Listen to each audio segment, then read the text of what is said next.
जय माँ।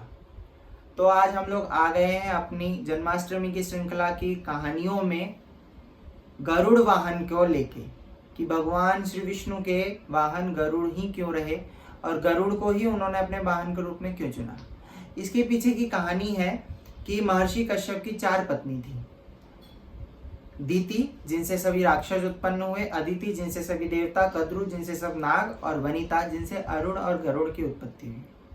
वनिता ने बालकिल्य मुनि के दिए हुए 2 अंडों से 2 पुत्रों को जन्म दिया।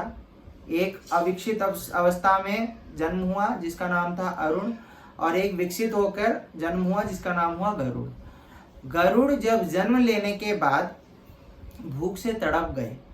भूख से तड़पने के बाद पिता के पास गए, खाना दीजिए, भोजन दीजिए। पिता ने बोला जाओ, तुमको जो खाना है खाओ, तुम्हारा भूख मिटाओ। सब कुछ खाने के बाद भी गरुड़ का भूख नहीं शांत हुआ। जब गरुड़ का भूख शांत नहीं हुआ फिर आके पिता को बोले। पिता को जब बोलने के बाद उन्होंने बोला जाओ गजकुर्म को खाओ। तो गजकुर्म थे जो सागर में युद्ध में थे। एक गज एक कुर्म, एक कछुआ और एक गज, जो पिछले जन्म में दोनों भाई भाई थे। उसके पीछे की एक अलग अन्य कथा है, वो अन्य समय पे बात करेंगे। तो गज कुर्म को जब खाने लगे गरुड़ तो एक हाथ से तो गज को पकड़े और एक हाथ से कुर्म को पकड़े। अब गज कुर्म को खाने के लिए अगर उनको बैठना हो, कहाँ बैठेंगे? तो जाके एक पेड़ के डाली पे बैठ गए। पेड़ की डाली के नीचे यज्ञ चल रहा था। यज्ञ चलते चलते जब उन्होंने देखा उनका पेड़ वजन नहीं सह पाया, डाली टूट पड़ी, तो उन्होंने मुंह से डाली को पकड़ा और दोनों हाथ से गजकुर्म को पकड़ा। फिर वो पर्वत पे बैठे। पर्वत पे बैठे तो पर्वत धस गई। तो कहाँ बैठे? जहां बैठ के आहार किया जा सका।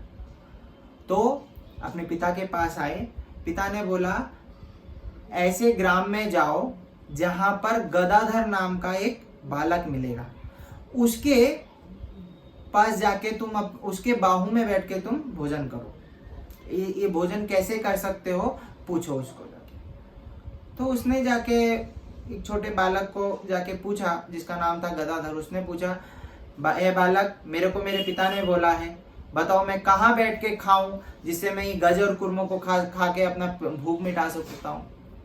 तब गदाधर ने बोला कोई बात नहीं, तुम मेरे बाजू में बैठो, मेरे भुजा में बैठो और आराम से अपना भूख मिटाओ। तो गरुड़ हंसने लगे, बोले बड़े बड़े पर्वत, बड़े बड़े वृक्ष मेरे भार नहीं सह सकता और तुम एक छोटे बालक हो कि मेरा भार सहोगे? उन्होंने बोला अरे तुम बैठ के तो देखो ना, तुमको खाने से मतलब है, खाओ। तो जब बैठे हुए और खाने लगे, गज कुर्म को खाने के बावजूद भी गरुड़ का भूख नहीं मिटा। तब भगवान विष्णु ने, गदाधर रूपी इस बालक ने कहा अच्छा, उसे जब पूछा गया अच्छा बताओ मेरा भूख कैसे मिटेगा, गरुड़ ने समझ लिया ये बच्चा तो ज्ञानी है। तब उन्होंने कहा मेरा भूख कैसे मिटेगा? तो उन्होंने बोला मेरे हाथ के तालू में जो मांस है उसको खा के तुम अपना भूख मिटाओ। तो भगवान विष्णु के हाथ के तालू में मांस खा के गरुड़ का भूख प्यास मिट गया। तभी से देखिएगा हम सभी मनुष्य के हाथ का ये स्थान खाली रहता है क्योंकि गरुड़ ने यहाँ से मांस खा लिया। क्योंकि हम सभी में क्या है, नर में ही तो नारायण है ना। नारायण का वास कहाँ है? नर के अंदर है। तो इसी प्रकार गरुड़ भगवान विष्णु के बिल्कुल से प्रसन्न हो गए। उस बालक को बोले मांगो वरदान मांगो, क्या वरदान मांगते हो? तो उस छोटे बालक गदाधर ने बोला जब तक सूरज चांद रहे तब तक तुम मेरे वाहन बने रहो। इसी प्रकार गरुड़ ने भी उनको प्रॉमिस किया, वादा किया कि हाँ जब तक सूरज चंद्रमा रहेगा, जब तक धरा टिकी रहेगी, जब तक गगन मंडल में तारे रहेंगे, तब तक मैं तुम्हारा वाहन रहूंगा। तब भगवान विष्णु ने अपना रूप धारण किया और गरुड़ के ऊपर सवारी करने लगे। तब से गरुड़ जो है भगवान विष्णु के सवारी के रूप में माने गए। अब अगली श्रृंखला में हम बात करेंगे आपको कि भगवान श्री कृष्ण ने गोपियों का वस्त्र हरण किया था, सबको पता है। पर क्यों वस्त्र हरण किया था पता है? इस विषय में चर्चा करेंगे हमारी इस जन्माष्टमी श्रृंखला के अगले वीडियो में। तब तक के लिए धन्यवाद। जय मां।